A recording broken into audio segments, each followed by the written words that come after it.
Hi friends, என்னோடய சேனலை நிறைய பேர் வந்து சப்ஸ்கிரைப் பண்ணாமே பார்க்குறீங்க. ப்ளீஸ் சப்ஸ்கிரைப் பண்ணுங்கள்.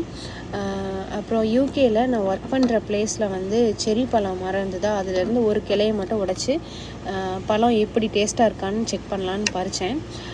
நம்ம ஊரில் எப்படி இலந்த பழ மரத்தில் நிறைய பழம் ஒரு எண்ணிக்கையற்ற பழங்கள் இருக்குமோ, அதே மாதிரி இங்கே வந்து செரி பழம் ஒரு ரோடு பூராவே இந்த பழம் தான் இருக்கும். ஆனால் எண்ணிக்கையற்றது இருக்கும். ரோட் சைடில் இருக்கிறது பெருசாக இனிக்காது. ஏன்னா அதில் வந்து பெருசாக வந்து தண்ணி வந்து மழை பெஞ்சால் மட்டும்தான் அந்த பழம் வந்து பெருசாகும், மற்றபடி ஆகாது. பட் இங்கே இருக்கிறது வந்து தண்ணி ஆட்டோமேட்டிக்காக வாட்ரு வந்து அதுக்கு போகிறதுனால நல்லா பெருசாக இருக்கும் பழம்.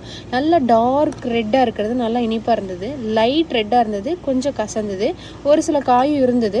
நம்ம ஊரில் இலந்த பழத்துக்கு ஈடாக இது வருமானு கேட்டால் கண்டிப்பாக கிடையாது. யார் யாருக்கும் இலந்த பழம் பிடிக்கும் அவங்க வந்து கமெண்ட்டில் சொல்லுங்கள்.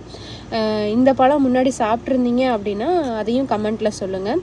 என்னோடய சேனலை லைக் பண்ணுங்கள், ஷேர் பண்ணுங்கள், கமெண்ட் பண்ணுங்கள். Thank you friends.